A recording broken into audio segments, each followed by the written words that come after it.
cinta saya ini terhadap bapak saya, Pak SBY, dan sikap dari ketua umum ini agak sedikit mulai berkurang. Mungkin bukan ke Pak SBY, ke AHY-nya, ke ketum saya ini. Ya, saya anggap ketum saya ini terlalu apa? Terlalu berlebihan, Bang, dengan sikap ini. Berlebihan. Tetapi dengan sikap ketum ini, cinta itu udah mulai pudar. Tetapi bukan berarti saya harus keluar dari Demokrat. Saya akan lawan sampai kapanpun. Silakan. Kalian mau bilang saya bukan Demokrat, saya Demokrat. Aku Demokrat. Saya akan tetap bertahan dengan tegak lurus saya, Anies Baswedan presiden. Artinya saya itu dipecat, prinsip perorangan atau akan Anda kampanyekan? saya akan kampanyekan. Saya akan kampanyekan, saya akan katakan kepada wahai saudara-saudaraku kader Partai Demokrat dari Sabang sampai Merauke, jika Anda merasa yakin bahwasannya Anies Baswedan adalah sosok figur yang memang dicintai dan diinginkan oleh masyarakat di provinsi atau kabupaten kota Anda, jangan ragu untuk menempatkan fotonya ketika Anda memang betul-betul menjadi bagian dari caleg kota, kabupaten ataupun DPR RI.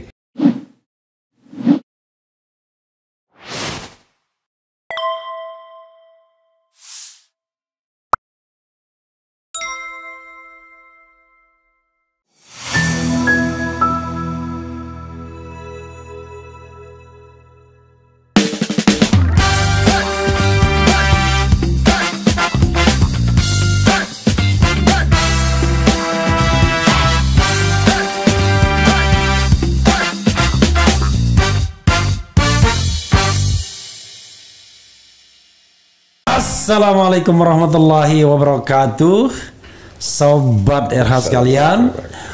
Jumpa lagi kita di channel yang keren ini. Keren jadas. Saya nggak berani mukul tangan saya karena jari manis saya sakit ya. Jadi sobat RH sekalian,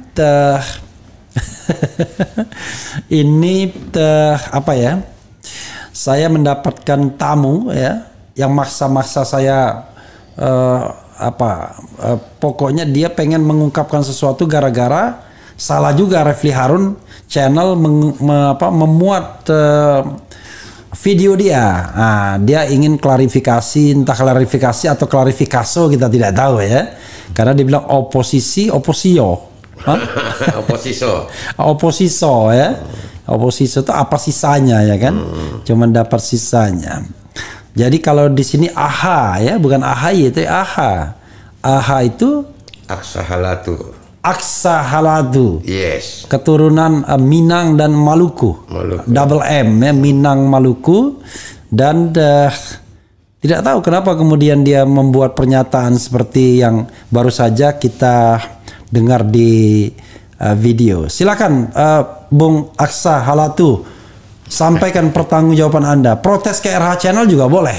Alhamdulillah. Ya. Bismillahirrahmanirrahim. Ya, satu kebanggaan bagi saya ya bisa bertemu dengan tokoh nasional ya yang hilir mudik di media elektronik, di TV, dan malam ini saya berada di depannya. Ini mungkin bagi saya adalah suatu kesempatan yang sangat mungkin berkah bagi saya. Dan tentunya hadir saya ini seperti kata Bang Refli, klarifikasi atau klarifikasi. Soalnya gara-gara tadi oposisi gitu. Jadi sebenarnya abangku, saya itu awalnya ketika Partai Demokrat mengundurkan diri ya, meninggalkan koalisi perubahan, saya sementara memang waktu itu calling down, saya ingin melihat apa langkah yang akan dilakukan oleh ketua umum saya. Tetapi pada hakikatnya saya kecewa karena 2 tahun sebelum Partai Nasdem khususnya menggelorakan akan merangkul atau mengajukan Pak Anies Baswedan itu menjadi presiden, kami Partai Demokrat sudah mewacanakan itu, mau itu dari lapisan DPP, dari level DPP ataupun di grassroots ya. Karena apa? Karena kami pikir sebagai oposisi tentunya kami berharap, Partai Demokrat berharap orang yang akan kita dukung itu di luar dari kekuasaan dari rezim, di luar istana lah, di luar istana lah, ataupun memang orang istana yang telah terdiskriminasi. Jadi orang istana yang sudah ditendang. Nah, tetapi kita artikan bahwasannya orang yang ditendang itu mungkin jalurnya bersih, jadi ditendang karena benar. Mungkin begitulah cara pandang kami kan itu. Jadi ketika terjadi, boleh saya cerita nih Bang ya? Boleh, silakan. Terjadi cerita sepanjang-panjangnya. Kongres Suluk di Sibolangit itu ada satu tekanan yang saya rasakan, kok begini kawan-kawan. Sorry, Kongres Sibolangit itu waktu Muldoko ya? Waktu Muldoko itu, kok begini kawan-kawan senior, bukan senior lah ya, orang-orang tua sepuh ini dengan membawa orang lain ingin dijadikan ketua umum. Saya pikir waktu itu Muldoko bukan mau merampas Demokrat, tetapi merampas jabatan ketua umum saya, AHY. Akhirnya setelah selesai kongres itu, dalam beberapa bulan saya membawa seluruh tim yang saya libatkan, yang saya bentuk sendiri, ya, untuk ikut menemani saya menjalankan perjalanan itu dengan tema mengatakan kepada Indonesia, ya, kepada rakyat khususnya, tidak ada dualisme. Partai Demokrat tidak ada dualisme. Kongres Suluk itu tidak mewakili pemilik suara DPD, DPC, kabupaten kota. Hanya beberapa orang, bukan dibilang berapa orang, hanya segelintir, hanya 1-2 orang. Jadi kedua, meminta doa kepada Bapak SBY agar beliau sehat selalu, dengan harapan saya agar Pak SBY bisa menyaksikan Ananda ketua umum kami bisa menjadi seorang pemimpin negara, mau itu wakil presiden ataupun menteri, begitu. Yang ketiga, menyampaikan program-program Partai Demokrat dan juga mengenalkan wacana kami bahwasannya Bapak Anies Baswedan insya Allah akan kami usung menjadi presiden ataupun wakil presiden ketika memang Partai Demokrat mendapatkan teman koalisi yang memang betul-betul satu pemikiran. Memang ketika itu saya lah khususnya, saya tidak bisa bilang kami, nanti komplain pula mereka gitu. Nah, saya berpikir waktu itu PKS lah yang memang menjadi soulmate, yang betul-betul menempatkan sebagai oposisi. Akhirnya kita jalan Bang dari Bali. Itu sejak kapan itu jalan? 2021 Bang. 2021 bulan 10.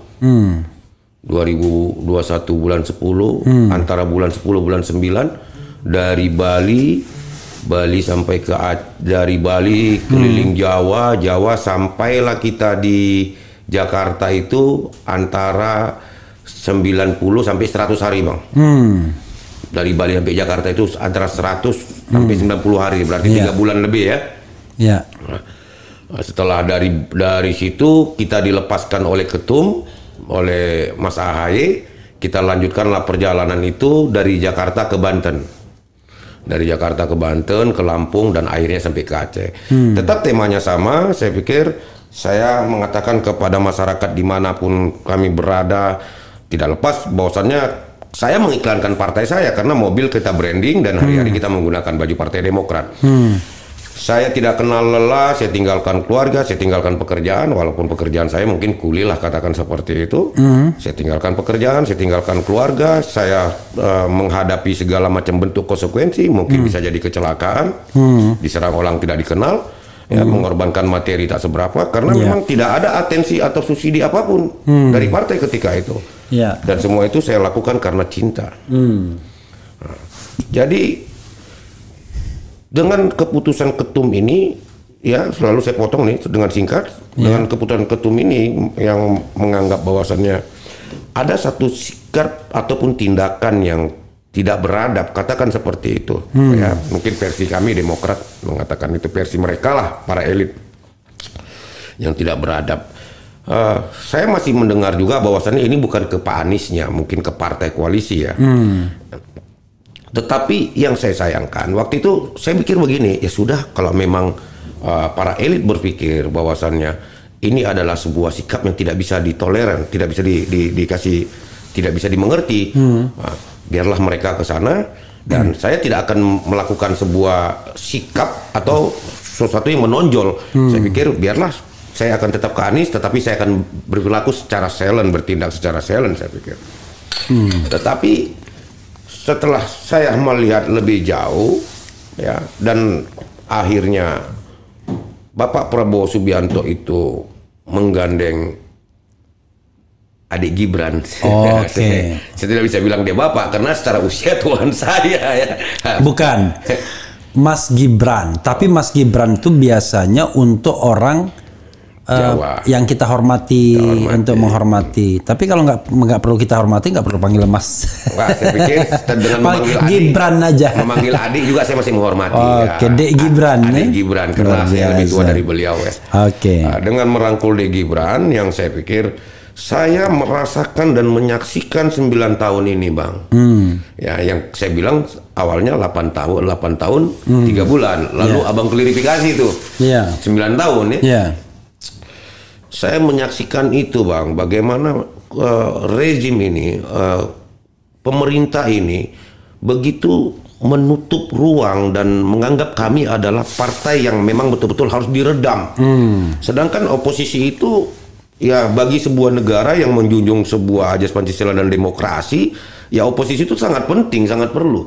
Dan PKS juga berada dalam wilayah yang sama, saya pikir. Tetapi kenapa hanya kami Partai Demokrat yang begitu dibatasi? Sedikit saja kami berteriak, kami dibilang seperti singa kelaparan yang lagi mencari daging, begitu.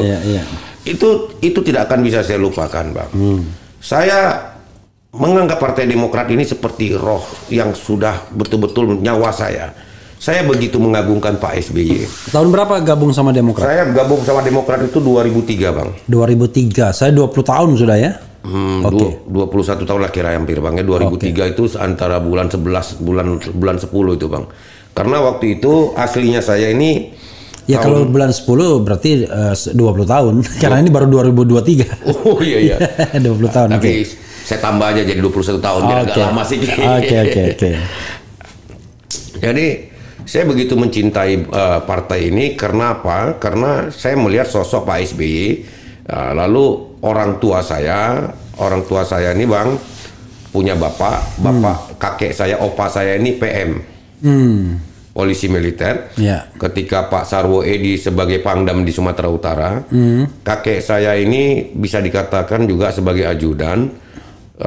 Dan bisa juga dikatakan sebagai orang dekat, teman ketika itu tahun 70-an, Bang, ya. Tahun 80-an itu mungkin. Jadi orang tua saya mengatakan bahwasannya bagus kau pilih Partai Demokrat karena Pak SBY itu istrinya anak Pak Sarwo Edi. Ini saya tidak rekayasa itu. Ini asli memang saya mencintai Partai Demokrat itu karena ada unsur Bu Aninya. Karena ada kaitan antara kakek saya almarhum Binyamin Peter Halatu dengan Pak Sarwo Edi. Ya. Jadi setelah saya menyaksikan 9 tahun itu, Bang, akhirnya dengan adanya Dik Gibran sebagai calon presidennya Pak Prabowo, saya semakin ngenes dan ungkapan hati saya tidak bisa saya tutupin.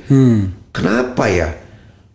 Kok 9 tahun yang saya ungkapkan 8 tahun sekian itu yang begitu sangat terbuka, yang sangat sukar dilupakan sampai seluruh kader di Indonesia ketika itu atas keinginan ketum dan keinginan semuanya elit untuk menyatakan kita adalah perlawanan untuk pemerintah, untuk kekuasaan, dengan catatan kita adalah partai yang betul-betul berdiri di atas kepentingan rakyat, kita berkoalisi dengan rakyat, apapun kebijakan pemerintah yang kita anggap tidak pro rakyat kita lawan.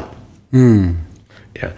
Tetapi setiap kita berteriak melalui kawan-kawan di DPR ataupun fungsionaris yang ada di DPP, selalu saja ada pengkantaran, ada perlawanan yang dilakukan pemerintah melalui partai-partai pendukung ketika itu. Saya berterima. Jadi itu yang membuat saya akhirnya berpikir cinta saya ini terhadap bapak saya Pak SBY dan sikap dari ketua umum ini agak sedikit mulai berkurang, mungkin bukan ke Pak SBY, ke AHY-nya, ke ketum saya ini. Ya, saya anggap ketum saya ini terlalu apa? Terlalu berlebihan, Bang, dengan sikap ini. Berlebihan. Kenapa persoalan masalah yang sedikit dia besarkan, persoalan yang besar dia kecilkan. Oke. Persoalan yang kecil dia besarkan. Persoalan yang besar dia kecilkan. Oke. Yang kecil dibesarkan itu apa? Ya, kalau misalnya dibilang bahwasannya ada kekecewaan dengan sikap Mas Anies tanpa konfirmasi, tanpa memberikan sebuah pesan bahwasannya Mas Anies ingin menggandeng Caimin menjadi wakil presiden, kan begitu.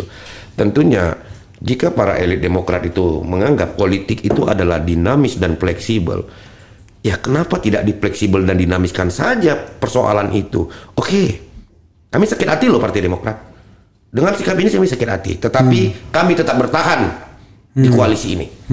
Ya, kami punya catatan sendiri. Namun kami tetap bertahan dan kami tetap berjuang karena dari awal kami menginginkan satu perubahan untuk Indonesia. Karena yang dibela ide bukan sikap. Bukan sikap, ide. Prinsip kenapa Pak SBY itu adalah bapak demokrasi, Bang. Ya, tetapi hari ini saya melihat Demokrat itu kok menabrak demokrasi. Saya beranggapan begitu. Saya sebagai kader partai, mungkin mereka itu hari ini hanya pakai baju, Bang. Ya, di dalam sebuah momen seremonial, di acara-acara, ya, cipika-cepiki, ya, hore, Demokrat jaya.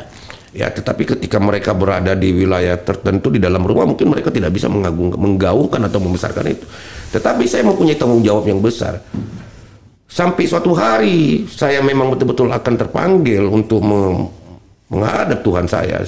Saya membawa Demokrat itu di tubuh saya. Ya, saya pertanggungjawabkan itu. Allah Subhanahu wa Ta'ala, sang pencipta Tuhan saya itu ketika menciptakan saya di kandung ibu saya adalah laki-laki yang sempurna tanpa cacat. Tetapi saya berani pertanggungjawabkan ini, Bang. Kenapa? Cinta. Cinta yang membabi buta kepada Partai Demokrat, khususnya Pak SBY dan Bu Ani. Tetapi dengan sikap ketum ini, cinta itu udah mulai pudar. Tetapi bukan berarti saya harus keluar dari Demokrat. Saya akan lawan sampai kapanpun. Silakan, kalian mau bilang saya bukan Demokrat, saya Demokrat, aku Demokrat. Karena mestinya sikap Demokrat ya begini nih. Ya, memang harus seperti ini. Jadi seperti Abang bilang, saya ingin menantang, bukan menantang ketum saya itu ingin menjas dia atau menjatuhkan dia, tetapi dalam ini saya ingin katakan, ketum, demi Allah Subhanahu wa Ta'ala, walaupun saya ini termasuk manusia yang pendosa, saya berani bertaruh. Bila pertaruhan itu terlalu ekstrim, oke, saya tak mau ucapkan lah, ya, mungkin tidak baik juga. Saya katakan Anies Baswedan menang jadi presiden. Seandainya Anies Baswedan menang jadi presiden, apakah ketum dengan jiwa besar berani mengatakan dan kembali ke dalam koalisi, walaupun misalnya tim koalisi katakan di situ ada PKS, ada Nasdem dan PKB tidak menerima, tetapi ya namanya seorang jiwa besar, kenapa pula tidak? Buktinya Bapak Prabowo saja 2 kali melawan Pak Jokowi, ya faktanya masuk juga di dalam koalisi dan jadi sekolah juga. Di dalam politik apa yang tidak mungkin, kan seperti itu. Yang saya sayangkan tentang sebuah ungkapan fleksibel dan dinamis itu. Kenapa itu tidak diterapkan? Kenapa tidak diterapkan di dalam persoalan yang sekecil tadi yang Abang pertanyakan sama saya? 9 tahun itu bukan waktu yang singkat. Jadi seolah-olah masalah 9 tahun ini sepertinya ketum lagi tidur, dia terbangun, dan yang 9 tahun itu mimpi. Begitu. Ketum harus ingat, ini partai politik, ini bukan perusahaan, ini bukan yayasan. Kita berkumpul di sini dari latar belakang yang berbeda, dari agama yang berbeda, suku yang berbeda, dengan satu harapan dan tujuan. Oke, hari ini kita patuh, kita hormat, kita linear kata, tegak lurus. Tapi dengan satu keyakinan dan harapan, ketum kita tuh memiliki satu sikap yang betul-betul kita anggap pantas dan watak untuk kita jadikan sebagai contoh dan panutan. Tetapi jika memang ini kita anggap tidak pantas, why not untuk tidak melawan? Saya pikir saya melawan bukan kurang ajar. Saya ingin mengatakan saya membutuhkan rakyat. Partai ini membutuhkan rakyat, bukan membutuhkan kepuasan segelintir elit yang ada di dalam itu. Elit itu tidak bisa membesarkan partai ini, rakyatnya yang bisa memenangkan partai. Pertanyaannya adalah tadi yang kecil dibesarkan, ya? Ya, yang besar dikecilkan. Nah, yang besar dikecilkan itu apa? Yang besar dikecilkan tentang 9 tahun menjadi oposisi dan merasakan bagaimana diskriminasi yang telah dirasakan. Ketika masalah Omnibus Law kita berteriak, ya, kita di belakang buruh dan ingin supaya Omnibus Law itu dibatalkan, lalu kita dianggap ingin cari panggung, ingin jadi pahlawan kesiangan. Saya pikir itu masih bagian hal yang terkecil. Ya tentunya yang paling menyakitkan bagi kami adalah ketika Bapak Muldoko ingin merampas jabatan ketua umum kami. Itu yang sangat saya sakitkan. Saya meninggalkan anak saya yang masih kecil hanya untuk mengatakan kepada Indonesia, tidak ada dualisme itu dan tidak ada Muldoko. Yang ada hanya AHY. Kami tegak lurus bersama AHY. Itu yang saya pertahankan, itu yang saya sesalkan, Bang. Jadi dengan Abang mengutip video saya itu, dan akhirnya ya jujur saya mendapatkan, ya saya pikir saya nggak perlu harus takut, bukan tekanan yang sangat membabi buta ya. Ya tetapi saya pikir aku mengatakan tentang kebenaran. Bapak SBY mengajarkan kita santun, Bapak SBY mengajar kita tentang prinsip. Saya santun dan punya prinsip. Santunnya di mana? Santunnya saya pikir ketika Bapak Anies Baswedan dianggap katakanlah pengkhianat, kita tetap santun. Saya khususnya Demokrat. Saya pikir saya yang Demokrat asli, Bang. Dengan adanya ini saya Demokrat asli. Saya tetap santun. Saya anggap apa yang dilakukan Mas Anies ini adalah sebuah gejala politik saja, dan saya harus santun dan menyikapi. Ya ketika memang ada sakit hati, cukup saya yang tahu sakit hati di mana. Yang penting saya tetap mendukung beliau. Begitu.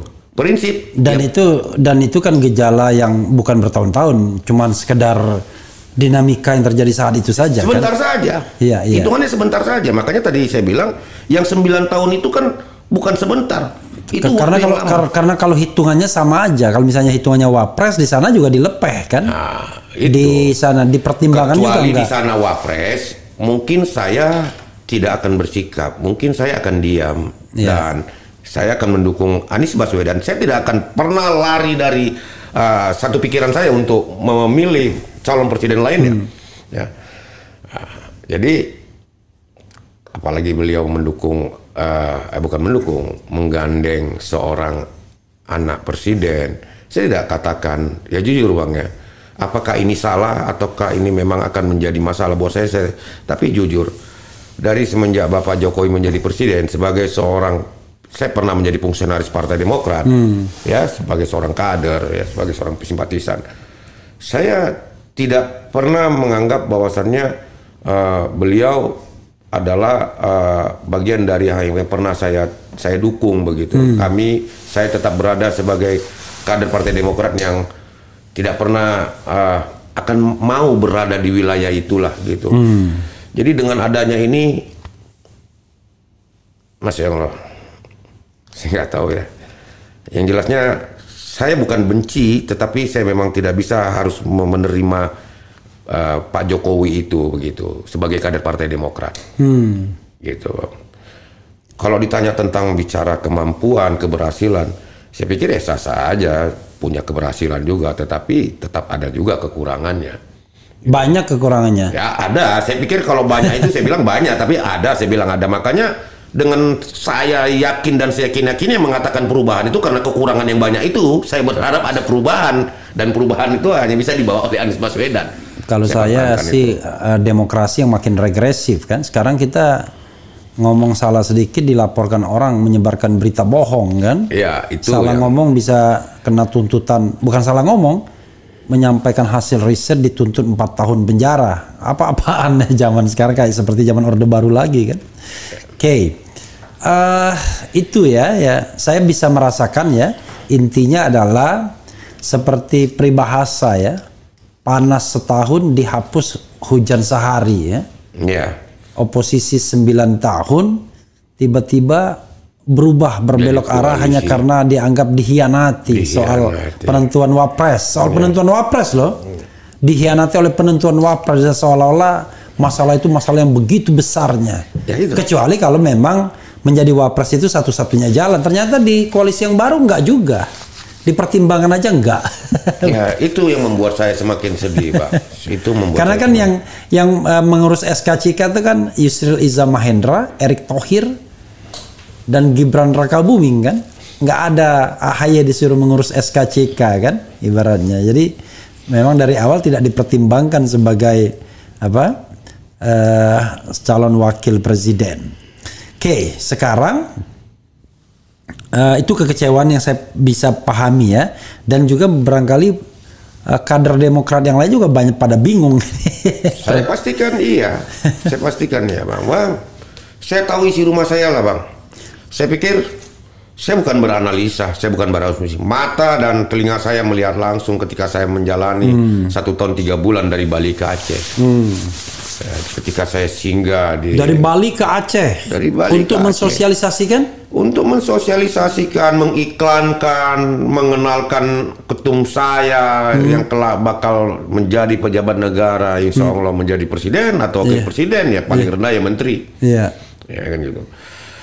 Dan juga ya mengatakan tidak ada dualisme, tidak ada di situ. Oke, waktu Muldoko itu ya. Iya gitu. Jalan itu. Itu bukan perbuatan yang sederhana loh bang.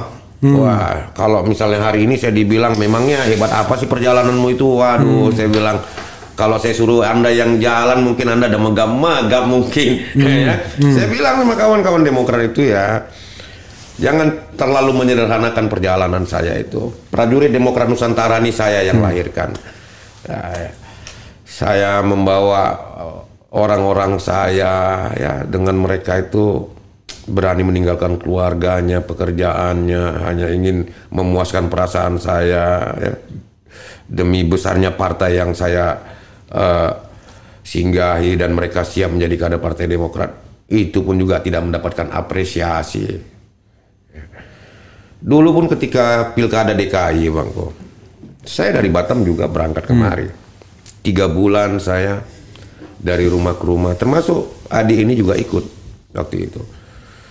Kita datang kemari bukan sebatas penggembira, hanya foto selfie, AHY selfie, bukan. Tetapi kita door to door dari kampung ke kampung di Jakarta Timur, di Cibubur, Kampung Malaka, Cijantung, Ciracas, ya, hanya mengatakan beri kepercayaan, buat tidak jauh jatuh dari pokoknya. Bagaimana Pak SBY yang Bapak Ibu kenal sebagai negarawan, sebagai Presiden Republik Indonesia yang menjunjung demokrasi, begitulah ketua umum. Buat itu belum ketua umum, begitulah pangeran kami, Agus Harimurti Yudhoyono. Tolong beri kepercayaan kami untuk beliau menjadi gubernur DKI ketika itu. Sampai kaki saya patah, tidak ada satu perhatian khusus juga. Tidak ada logistik, tidak ada subsidi. Tetapi saya lakukan itu demi cinta. Patah waktu kapan? Waktu Pilkada DKI bang. Oh, Pilkada DKI ke sini juga? Iya, 3 bulan saya di jalanan tidur bang, dari rumah ke rumah ya. Cinta sekali dengan partai. Oh, bukan cinta lagi. Padahal bang, Anda sendiri nggak ikut jadi caleg. Oh, saya tidak pernah bermimpi mau jadi caleg. Iya. Jadi walaupun caleg DPRD. Tidak. Lalu apa yang dicari di partai? Saya cari di partai ini. Saya ini aslinya anak jalanan bang. Oke. Umur 14 tahun saya sudah merantau ke Batam. Dari Sumatera Utara. Dari Pangkalan Susu ya. Oke.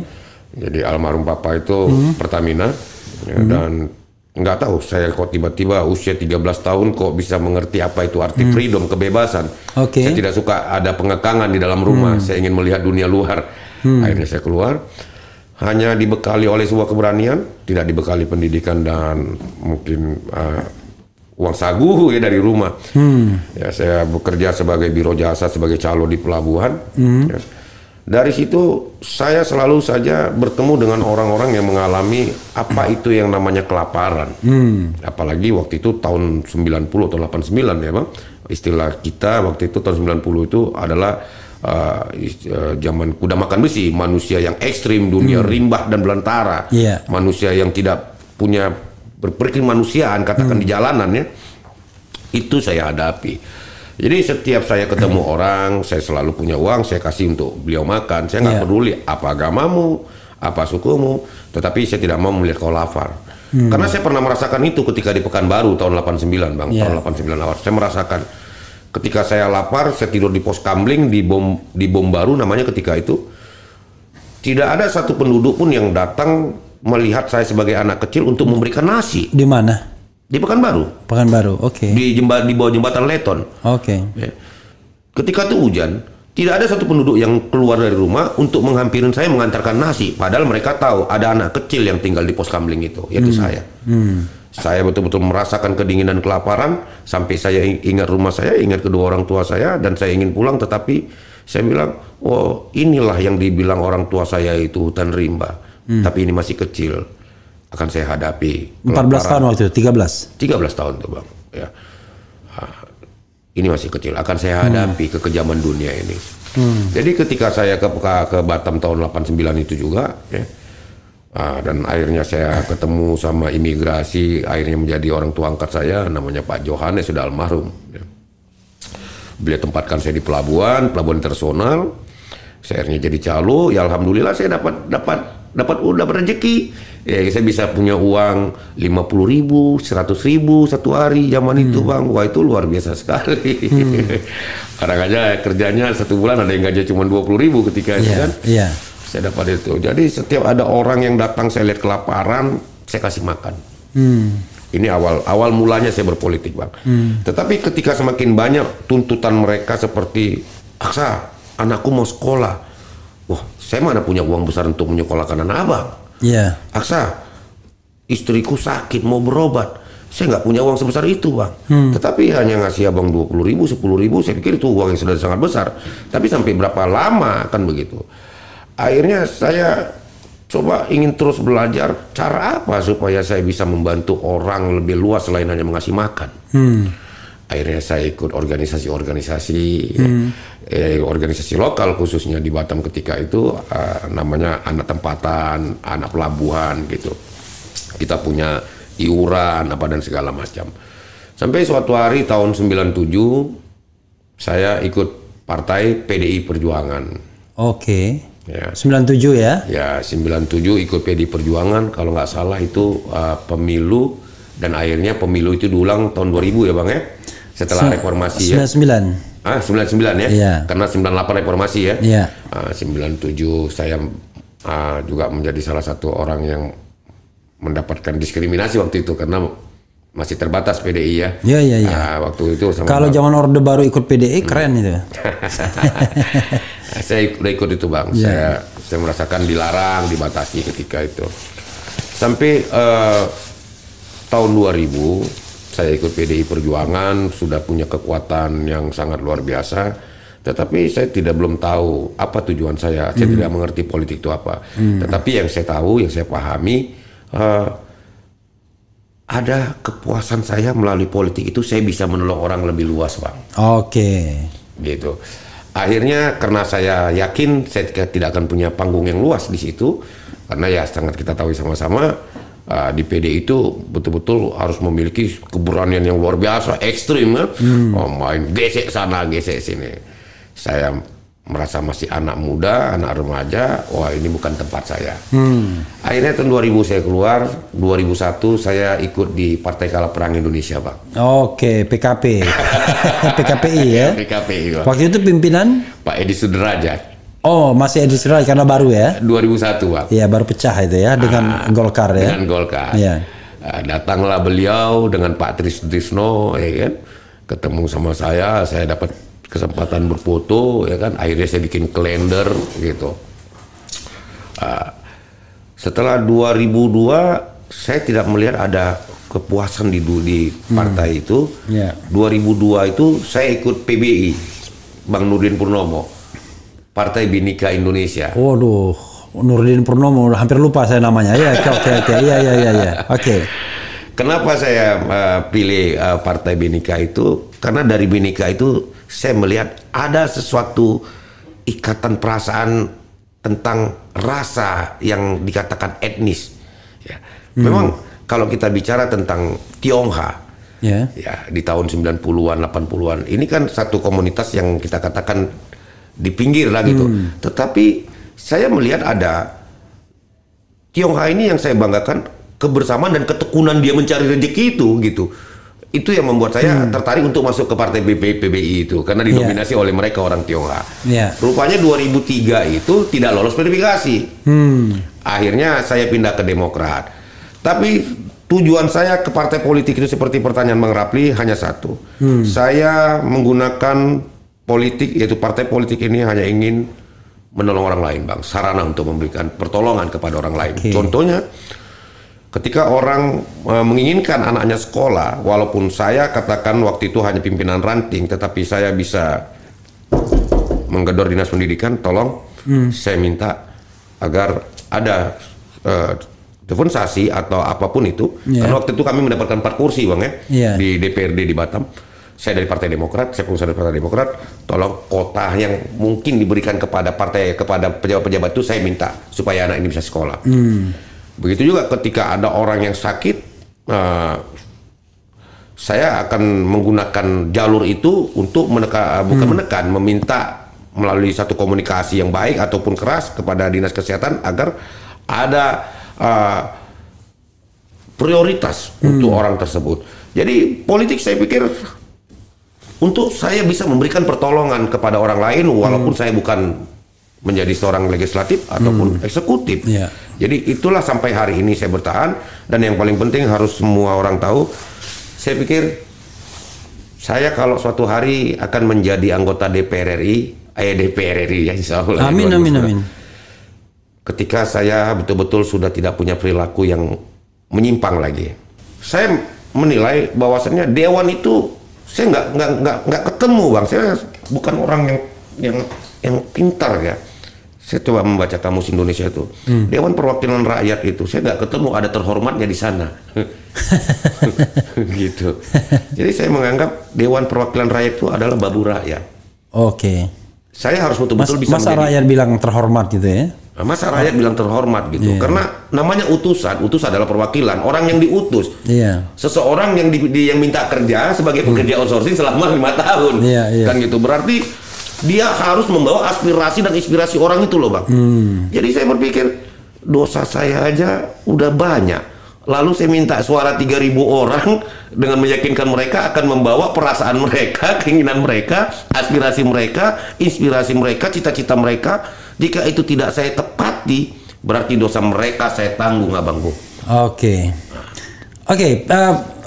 Itu kan dari Partai PBI ya, Partai Bhinneka Indonesia. Lalu pindah jumping up ke Demokrat gimana ceritanya? Karena tidak lolos verifikasi.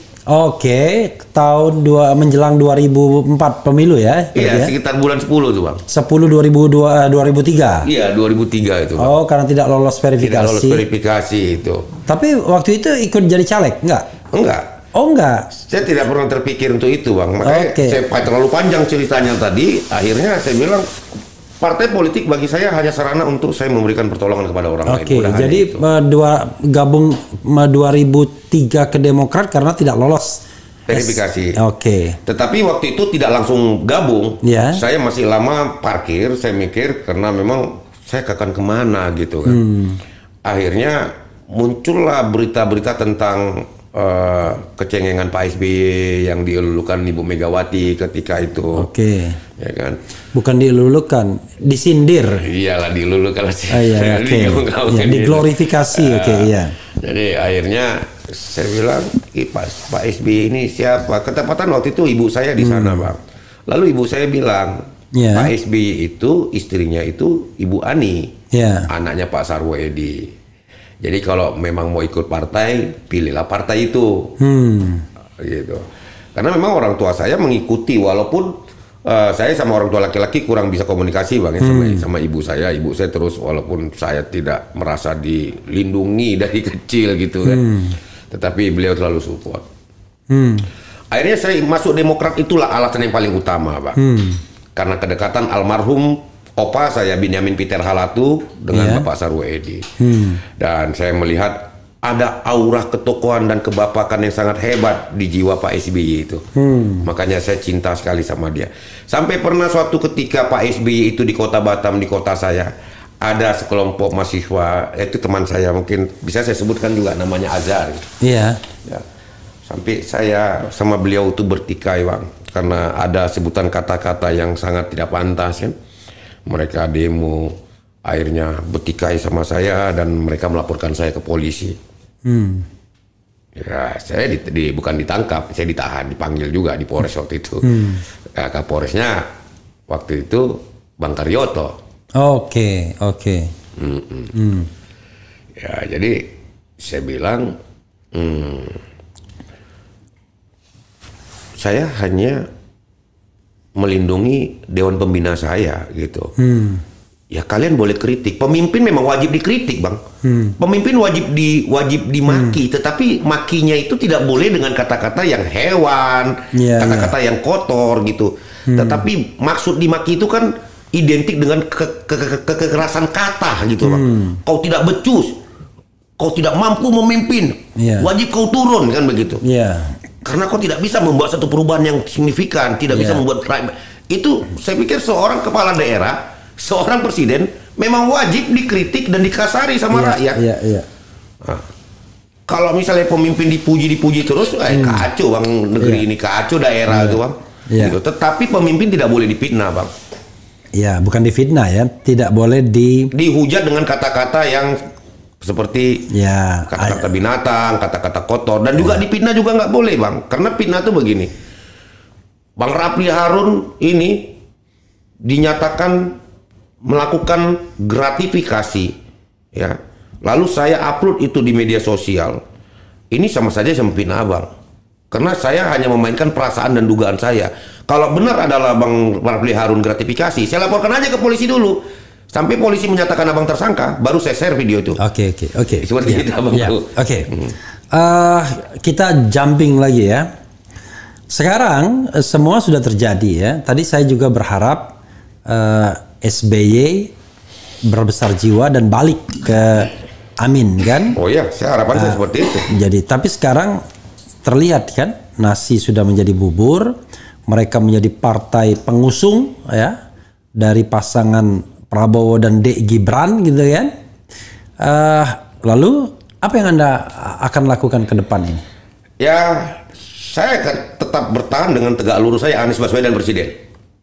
Artinya itu prinsip perorangan atau akan Anda kampanyekan? Saya akan kampanyekan. Saya akan katakan kepada wahai saudara-saudaraku kader Partai Demokrat dari Sabang sampai Merauke. Jika Anda merasa yakin bahwasannya Anies Baswedan adalah sosok figur yang memang dicintai dan diinginkan oleh masyarakat di provinsi atau kabupaten kota Anda, jangan ragu untuk menempatkan fotonya ketika Anda memang betul-betul menjadi bagian dari caleg kota, kabupaten, ataupun DPR RI. Sudah Anda lakukan atau akan Anda lakukan ini? Ya mungkin ini sudah saya lakukan. Oh, sekarang ini ya? Melalui video-video TikTok saya sudah juga lakukan itu, Abang. Ya, termasuk hari ini di tempat yang sangat terhormat ini, di ruangan Abang ini, saya lakukan juga kan. Jadi saya mungkin sedikit pesan saya, Bang, kepada para relawan, termasuk saya sendiri ya. Pertama, jangan pernah kita membandingkan tentang calon pemimpin yang lain, ya. Jangan pernah menjelekan, jangan pernah menghasut, jangan pernah menyerang. Karena Indonesia membutuhkan pemimpin yang bersih, hasil dari sesuatu kebenaran tanpa kecurangan.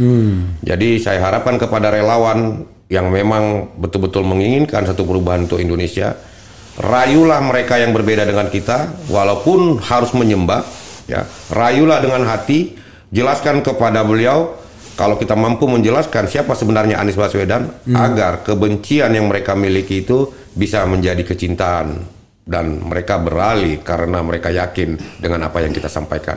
Karena tugas sebagai relawan itu bukan hanya upload foto-foto mengatakan yes, aku Anies, aku bukan. Tetapi ada beban yang besar, yang paling besar adalah bagaimana kita harus betul-betul bisa meluangkan waktu. Ya, ini kerja keras, Bang. Ini kerja keras, bukan main-main. Ya, nah, kerja keras yang paling utama adalah keluarga, lingkungan, teman, ataupun orang di luar sana. Walaupun kita harus dihujat, katakan kepada mereka, Indonesia butuh perubahan dan perbaikan. Bukan kita katakan Indonesia hari ini tidak baik, ya baik, tetapi memang dibutuhkan perubahan dan perbaikan itu. Gitu. Bro ya, coba kita bacakan sekali lagi, nama Anda agak susah bagi saya. Apa tadi? Aksa Majidil Aqsa. Aksa Halatu. Yang ingatnya itu Erwin Aksa gitu ya, Aksa Mahmud ya. Aksa Halatu ya, Bro Aksa ya. Coba kita bacakan komentar sobat era sekalian. apa sih yang mereka tuliskan atau komentarkan terhadap Anda ya? Pasti banyak menghujat nih. Tidak juga. Kalau di RH Channel, kalau Anda mendukung Anies Baswedan, Anda lebih banyak biasanya lebih diapresiasi ya. Oke. Amin ya. Bima hadir untuk Anies. Mantap abang satu ini. Semoga Amin sukses. Cirebon hadir abang. Amin menang. Demokrat biar partai pada Kim namun pilihan ke Amin. Maksudnya enggak. Oh, Kim itu Koalisi Indonesia Maju ya. Koalisi Indonesia Maju. Ya, Demokrat biar partai pada Kim, Koalisi Indonesia Maju namun pilihan ke Amin. Demokrat dan P3 setengah dukung Amin. Insya Allah amin. Amin. Saya dukung 100% abangku. Terus suarakan suara Anies ke seluruh penjuru NKRI. Amin menang. Sesuai hati nurani dan akal sehat. Batam hadir. Mantap bang, salam sehat. Terlalu prioritaskan AHY dan AHY jarang disorot. Jadi nggak ada elektabilitas, kan kasihan. Ya. Jadi menurut saya ini kehancuran bagi Demokrat betul sekarang justru dengan langkah ini. Kalau dia tetap di Anies, ya minimal itu dia bisa bargaining untuk menjadi kapten timnas. Saya yakin tuh. Yakin saya. Iya kan? Mungkin lebih dari itu, walaupun bukan wakil presiden pastinya. Iya, maksudnya kapten timnasnya pas waktu di kampanye kan paling tinggi kan kapten timnas. Kan dia bisa bargaining, oke, kami tapi bisa nggak kita kapten timnas misalnya gitu-gitu ya kan? Maka dia akan mendapatkan expose besar-besaran. Pasti. Dan dia akan terlihat terus di pencapresan ini karena dia di inner circle kan. Kalau sekarang ketika Prabowo hadir, ya dia nggak bisa jadi inner circle di situ dia. Jauh sekali. Yang saya yakinkan kalau walaupun tidak menjadi wakil presiden ketika itu bang, tetapi tetap bertahan.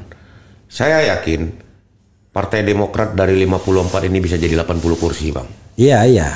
Tapi itu sekarang itu yang paling penting. Sekarang susah ya kelihatannya. Ya, tapi saya masih optimis. Dengan saya di Anies, makanya saya himbau kepada seluruh kader Partai Demokrat dimanapun berada, jangan ragu. Ketika di provinsi Anda, di kabupaten Anda, Anies Baswedan memiliki ruang yang sangat luas. Tempatkan foto beliau bersama Anda di sana. Insya Allah Anda menjadi anggota DPR RI. Oke, ada bilang Demokrat nasibmu kini tidak lebih besar dari partai yang baru dibuat, malah lebih besar PSI yang notabene partai baru. Oh itu tidak mungkin, kami tetap akan besar. Oke. Ketika karbit dimasukkan ke buah pisang akan matang, tapi karbit disandingkan ke anak muda jadi pelanga pelongo. Kasihan nasibmu kini Demokrat. Mahkamah Keluarga LGBT korupsi Undang-Undang Dasar Cipta Kerja cawe-cawe hutang meroket terima kasih kerja-kerja 2 periode Jokowi. Amin aja dulu. Number one is the best. Kader militan cuma PKS kayaknya. Salut sama bapak ini lebih cerdas dibandingkan dengan ketumnya yang macam bocil. Karena ego and ambisi dia korbankan perasaan para kadernya. Benar-benar seorang kader yang berprinsip kuat. Salut sama abang ini. SBY 2 periode programnya diadopsi Jokowi 80%, tol, PKPH, BLT, etc. Seharusnya kader Demokrat jihad ganti partai ke PKS biar Partai Demokrat nyungsep nomor 1 menang, insya Allah. Jati diri wibawa AHY tidak ada lagi setelah keluar dari perubahan bersama Pak Anies. Bapak ini memang orang cerdas, seharusnya ya bapak ini yang cocok punya julukan Bapak Demokrat. Semoga perjuangan dan doa Bapak untuk pasangan Amin dikabulkan Tuhan. Amin. Saya 2 kali pilih Prabowo Subianto, sekarang saya pilih Amin 2004 Presiden RI. Oke, Demokrat bakal nyungsep hilang wibawa karena ikut nyemplung di gorong-gorong. Banyak sekali, nggak mungkin saya bacakan satu-satu ya. Silakan komentar secara umum. Termasuk juga ada kapan Demokrat akan mengkampanyekan Gibran. Dia bilang begitu. Silakan jawab secara umum. Saya malah sebenarnya semakin geli dan sakit hati ya bang ya. Sakit hati begini. Apakah teman-teman itu ya, khususnya para elit itu, apakah mereka lupa ketika rejim itu yang notabene adalah bapaknya Mas Gibran ya, adik Gibran itu. Iya. Gitu. Yang betul-betul pernah begitu memberikan satu pembatasan yang sangat luas kepada Partai Demokrat. Tiba-tiba hari ini mereka mengkampanyekan itu. Lalu saya tanya nih, mungkin masih ada lah, saya pikir rekam jejak digital ini kan nggak bisa hilang. Suara Demokrat, bagaimana kami ya suara rakyat kan gitu, Bapak Presiden dan lain-lain. Apakah tidak ada rasa geli di hati atau bagaimana? Ya, saya aja jujur, Abang Dah, saya melihat itu saya sedih, marah dan tak kayak mana-mana pikiran saya, betul. Karena nggak bisa saya hilangkan. Ya yang saya anggap itu maksud pembatasan itu ya wajar, namanya pemerintah ya. Pemerintah menginginkan semuanya berpihak dan pro dari semua kebijakan tanpa ada yang harus mengkritik, memprotes dan segala macam kan gitu. Tetapi kan kita oposisi, wajar kita memprotes kan begitu. Ya itu yang membuat saya nggak habis pikir gitu. Apa ya yang di hati Pak SBY itu? Aduh. Pak SBY itu adalah orang yang sangat lembut, orang yang sangat santun, orang yang sangat menjunjung demokrasi, Masya Allah. Iya. Saya pikir Pak SBY sebenarnya hatinya juga nangis nih Bang. Ini nggak tahu ini ketum saya ini kenapa ini. Malam ini mungkin jangan-jangan nggak bisa tidur gara-gara nonton podcast ini. Ketum saya ini kenapa ini. Tetapi percayalah Bapakku, Bapak Susilo Bambang Yudhoyono yang kucintai. Kalau ditanya tentang loyalitas dan pengabdian, saya tahu saudara saya, sahabat saya, Bapak Agus Harimurti Yudhoyono itu adalah anak kandung. Saudara saya, sahabat saya, Edi Baskoro Yudhoyono anak kandung. Tetapi bicara tentang pengabdian, saya walaupun bukan siapa-siapa, saya pernah mengabdi dan pernah merasakan pengabdian 1 hari penjara karena nama Bapak pernah diungkapkan dengan ungkapan yang sangat menyakitkan. Kenapa? Karena saya pikir SBY adalah bapak saya. Saya pernah marah ketika akan berangkat ke Sumatera Utara, lalu ada masyarakat yang mengatakan hal yang jelek, saya marah sampai akhirnya dibawa ke pos polisi bandara. Itu masih sedikit Bapakku Pak SBY. Banyak hal kalau memang mau diingat satu demi satu. Banyak hal sudah pengabdian saya Bang. Saya bukan penggembira di partai ini, saya pejuang. Kalau memang Abang menyiapkan tempat yang sangat lama untuk saya jelaskan perjuangan saya apa saja, akan saya ungkapkan.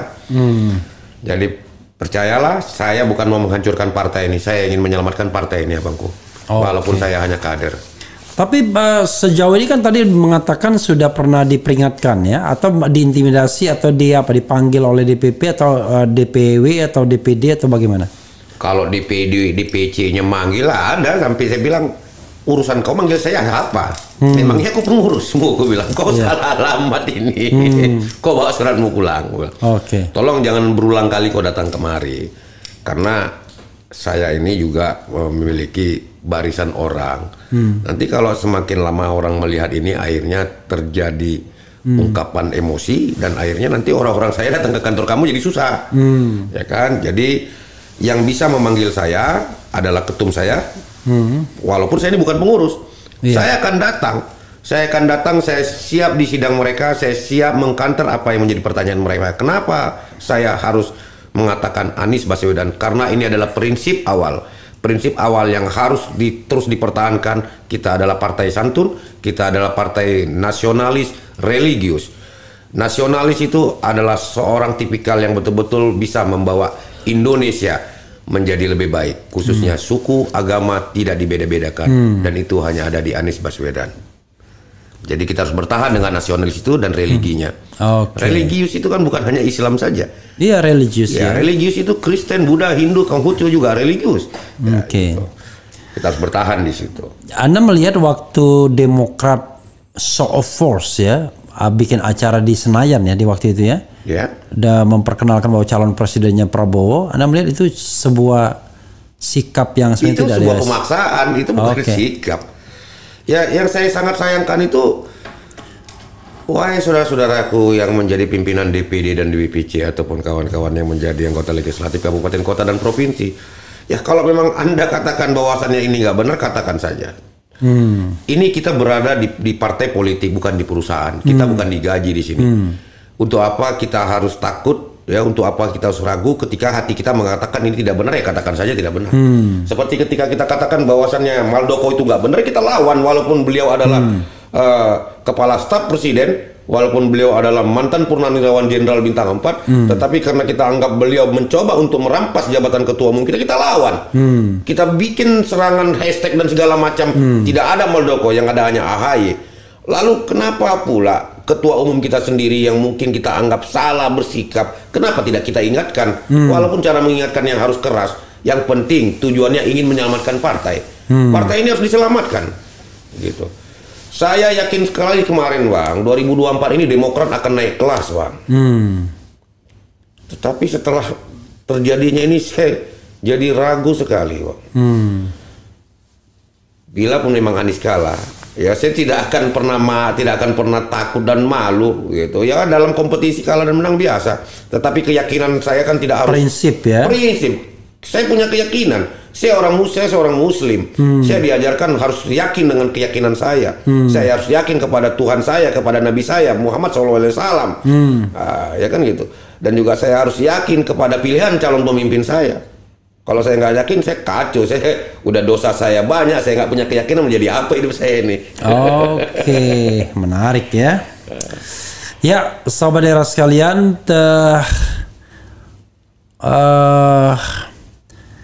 ya kader militan ini punya prinsip walaupun berbeda pilihan, gitu ya. Oke, Bang Era, kata hati kader Demokrat itu masih diamin karena kata hati tidak akan bisa dikalahkan oleh ketua umum. Apa benar itu, Bang? Benar nggak itu? Bisa benar. Benar ya. Benar. Oke, saya kan nggak bisa jawab. Oke, Bro Halatu ya, Aksa Halatu, silakan Anda. Oh, sebelum Anda closing statement, kita tes dulu ya kan, keanisannya aja. Anies jadi presiden. Oke. Ini harus narasi dan intonasinya harus pas nih, Bang. Oke. Anies jadi presiden. Luar biasa. Langsung 2024 Anies presiden. 2024 Anies presiden. Anies jadi presiden. Imin wakil presiden. Keren nih. Coba lagi. Matahari semakin tinggi panasnya menyengat bumi tapi kami terus berlari. Ini ada berubah sedikit. Nomor satu yang kita pilih 2024 Anies presiden. 2024 Anies presiden. Anies jadi presiden. Imin wakil presiden. Song kedua coba. Terima kasih. Ini agak ada perubahan ya. Anies Gus Imin. Anies Gus. Ulang. Terima kasih. Anies Gus Imin. Ini ada perubahan juga ya. Untuk negara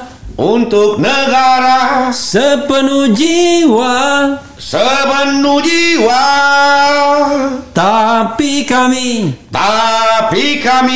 mau lebih.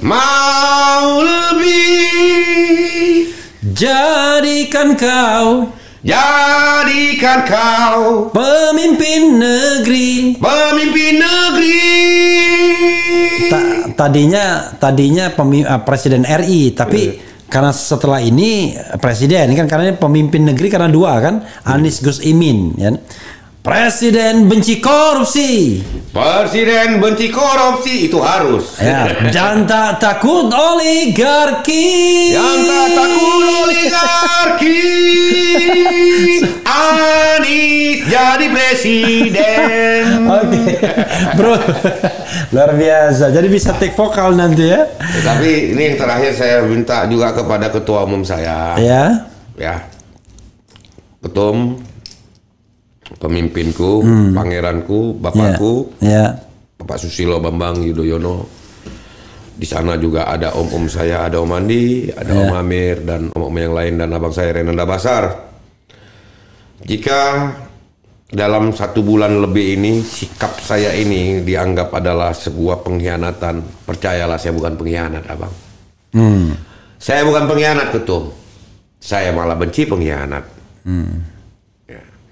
Kalau memang kita mau katakan tentang sikap kita yang sebenarnya, ketumku yang tercinta, ketika kita sudah menjadi bagian dari koalisi, ketum seharusnya jangan pernah sekalipun bertemu dengan calon-calon yang lain.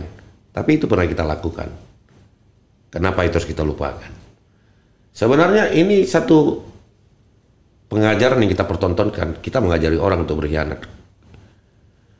Kita harus konsisten. Kita Anies ya Anies. Ketika misalnya Ibu Puan Maharani mengajak berjumpa, katakan tidak.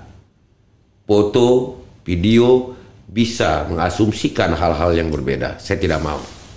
Karena kami Partai Demokrat tegak lurus bersama Anies. Jadi sebenarnya cara dan perbuatan itu sudah satu ukuran. Kita sebenarnya tidak konsisten, Ketum. Ya. Kenapa saya sedih, Ketum.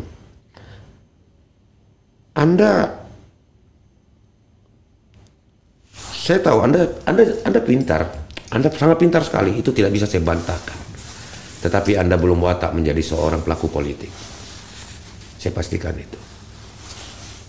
Ketum, saya sayang sama Ketum. Walaupun tidak pernah sebutir nasi saya makan dari Ketum. Saya sayang sama Pak SBY.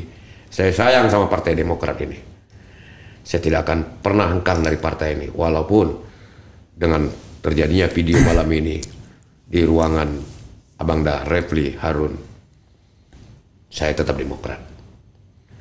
Saya tetap Demokrat yang akan terus menggelorakan dan memenangkan Anies Baswedan walaupun konsekuensinya Anies kalah. Saya tetap akan berada di sana. Aku Demokrat. Aku tidak akan pernah mengatakan aku tidak Demokrat. Dan harapan dan doaku meminta kepada rakyat Indonesia dengan tidak mengurangi rasa hormat dan memohon, tolong kepada rakyat Indonesia dari Sabang sampai Merauke, beri kepercayaan kepada kader-kader kami yang maju sebagai anggota DPR RI khususnya. Berilah kepercayaan untuk memilih mereka. Karena mereka adalah perwakilan Anies Baswedan yang akan menyuarakan kebenaran, melanjutkan perubahan dan perbaikan untuk Indonesia. Insya Allah, insya Allah, insya Allah, Ketum. Jadi sekali lagi saya minta maaf, Bang Rapli. Oke. Saya tetap juga punya rasa yang memang saya melawan. Saya tidak akan berhenti dari perlawanan ini.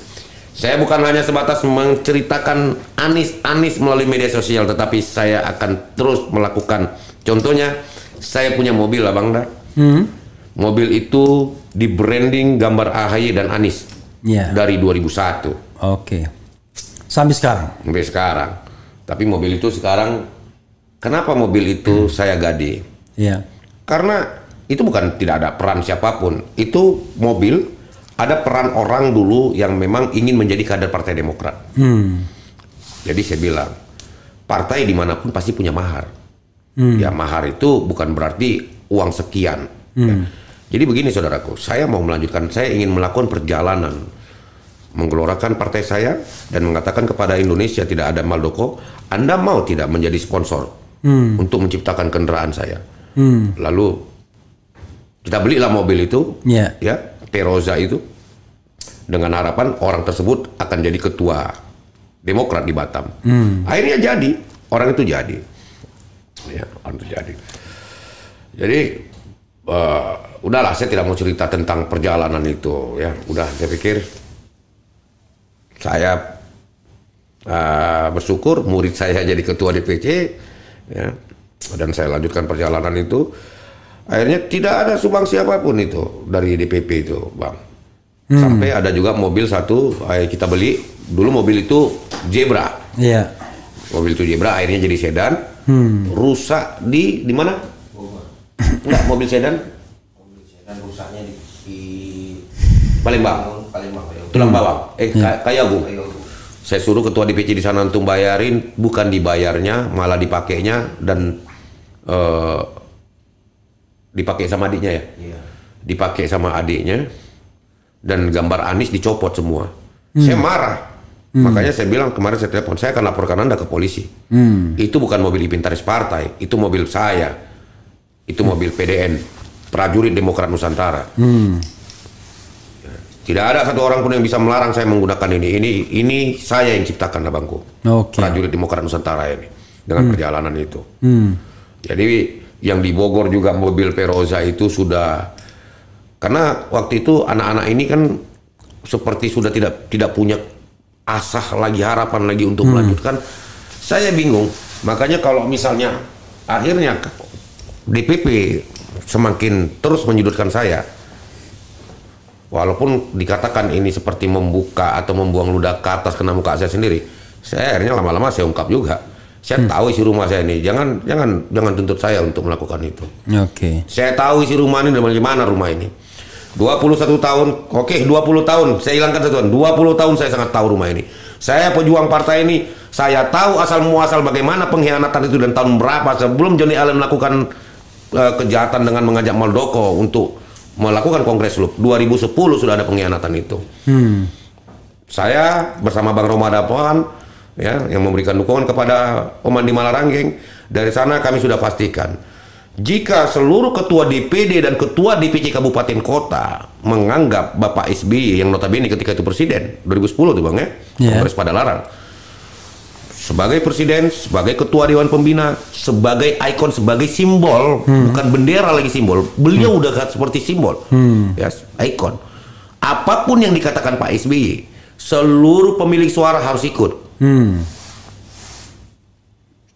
Dari Bapak Hadi Utomo almarhum kepada Andi Malaranggeng, secara otomatis Om Andi Malaranggeng itu harus menjadi ketua umum Bangku. Oke. Karena ini adalah perintah. Tetapi kenyataannya Johnny Allen Marbun, Ruhut Sipolta kan begitu.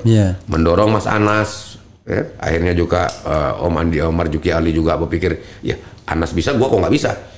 Kan begitu. Artinya saya simpulkan pengkhianatan itu sudah ada di sana.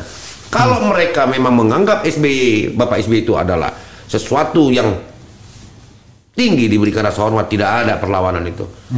Jadi ini harus diketahui. Kita sudah bilang, kami bilang sama Bang Ramadan Pohan, waktu itu kan saya ajudan beliau di DPR. Ketuanya Bang Romawi, Narawi, sekretarisnya Ramadan. Ya.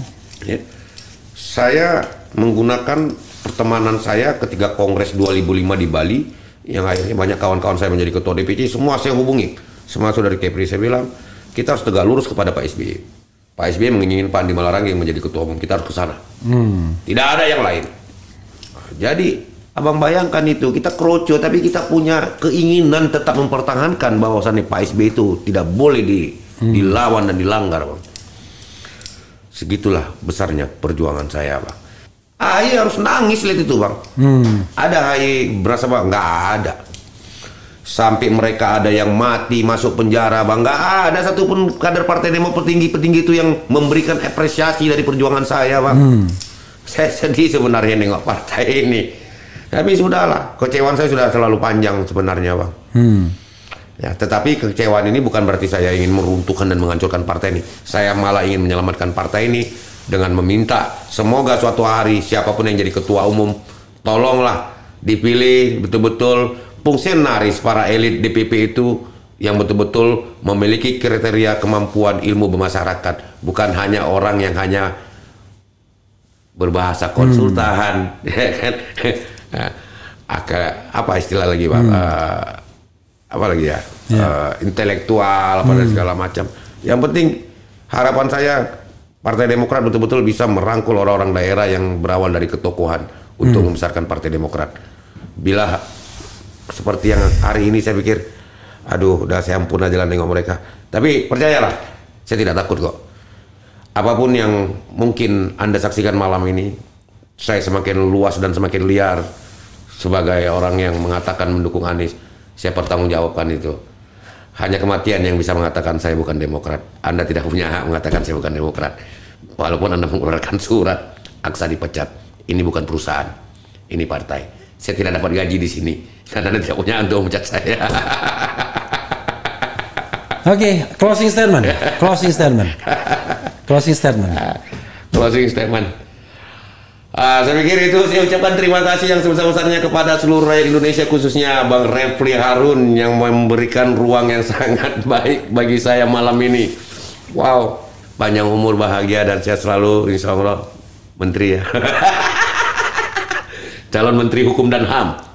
Insya Allah 2024 Anies jadi presiden. Nggak percaya Anda, kita buktikan.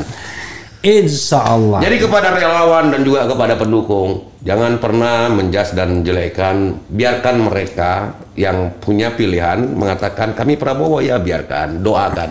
Semoga mereka ahli dan mampu meyakinkan keluarganya, tetangganya untuk mengatakan Prabowo adalah pilihan mereka. Kita juga melakukan yang sama, kita rayu, kita sembah lagi masyarakat. Kalau bisa mereka para lawan-lawan yang memang berseberangan, kita sembah dan kita rayu. Kita yakinkan Indonesia butuh perubahan dan perbaikan, dan itu hanya ada Anies Baswedan, si hitam manis. Oh, luar biasa. Anies tidak hitam, tapi it's okay. Jadi sahabat sekalian, ada satu hal yang perlu saya klarifikasi ya. Orang selalu mengaitkan dukungan itu dengan harapan untuk mendapatkan jabatan. Itu kan just kidding-nya, Pak. Bukan. Tapi ini pembelajaran ke publik, pembelajaran ke publik ya. Tidak boleh nanti seperti AHY jadi. Iya, itu tidak pernah boleh. Makanya saya selalu kalau misalnya saya memberikan materi ke para relawan, saya mengatakan begini. Kalau Anda memilih, maka Anda harus pertama adalah dimensi vertikalnya dulu. Kenapa Anda memilih Anies? Ya, kalau saya misalnya sebagai seorang Muslim, saya lebih percaya bahwa Anies, saya bercanda bahwa tugas Presiden Indonesia itu sebanyak mungkin memasukkan orang Indonesia ke surga. Walaupun saya bercanda, tapi itu serius. Karena itu kita harus memilih presiden yang tentu baik agamanya, tidak anti agama, ya. Bisa mengembangkan kehidupan yang nasionalis religius. Kita punya 3 menu kan, kita bisa bandingkan. Ini ada Prabowo, ini Ganjar ya. Jadi itu satu.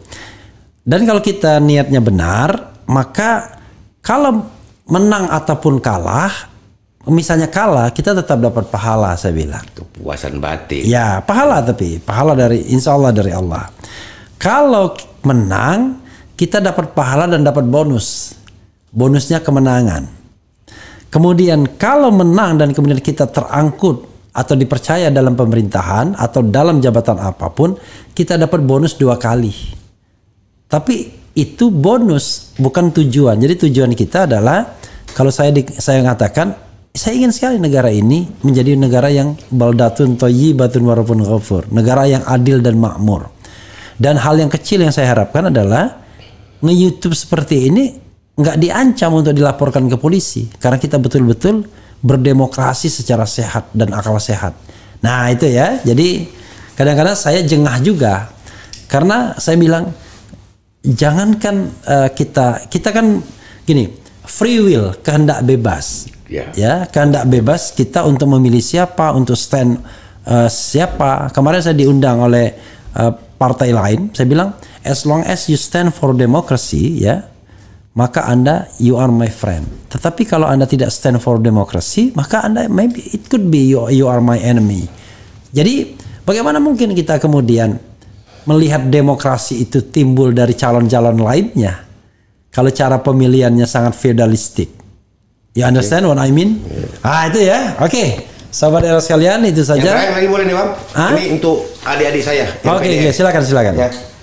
Tadi lupa pula saya Bang, karena saya harus menyebutkan adik-adikku yang pernah menemani saya ketika berjalan dari Bali sampai ke Aceh, ya. Ada ketua tim Saudara Mani, terima kasih, tetap satu barisan Demokrat Anies.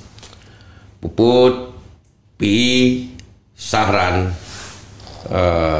Jadi, Gendut, Rudi, Sarul, siapa yang perempuan namanya? Rini,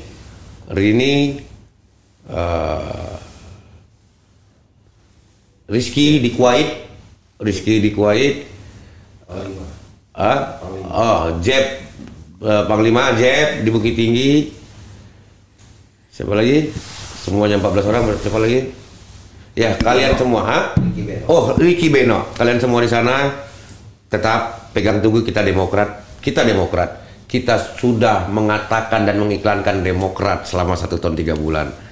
Jangan pernah kalian kecewa dengan sikap saya. Tetapi harapan saya, percayalah, Tuhan telah mengirimkan sesuatu yang baik, yaitu Anies Baswedan untuk Republik ini. Walaupun memang kenyataannya, ya kalau masalah menang kalah itu nanti, tetapi kita harus ikhtiar dan yakin. Dan untuk ketua umum saya, sekali lagi dengan tidak mengurangi rasa hormat, saya tetap patuh dan saya tetap sayang kepada Anda, khususnya kepada Bapakku Pak SBY dan juga kepada semua kolega saya di Demokrat, serta sponsor ya yang menyponsori perjalanan saya, adik-adik saya juga. Ada Riang, ada Ganda, ada Usup, ada Tengku, ya, ada Silo. Wah, kalian adalah orang-orang hebat yang terus saja memberikan atensi dengan perjalanan saya itu. Mengiklankan Demokrat dari Sabang sampai Merauke. Seharusnya saya melanjutkan ke Kalimantan, Sulawesi dan Papua, Bang. Tetapi karena ada persoalan ini, akhirnya ya saya pikir. Namun ini akan saya lanjutkan. Kita udah siapkan dia. Saya beserta dengan tim, dengan mobil Demokrat dan gambar Anies itu akan menggelorakan Anies, Bang. Selama 91 hari ini kita nih kan. Yeah. 60 hari dimulai dari minggu depan, saya akan melanjutkan perjalanan itu dimulai dari Lampung sampai ke Aceh, Bangku. Oke. Nah, itu pengabdian tanpa perintah. Itu yang akan saya lakukan. Gitu. Anies Presiden. Ya saudara sekalian, itu saja, mudah-mudahan apa yang disampaikan Bro Aksa Halatu, Anies. Ahai, Bang. Aksa Halatu, yes, Bang. Aksa Halatu, yes. Atau Anies Halatu juga boleh ya. Anies Halatu. Wassalamualaikum warahmatullahi wabarakatuh. Waalaikumsalam warahmatullahi wabarakatuh. Anies jadi presiden.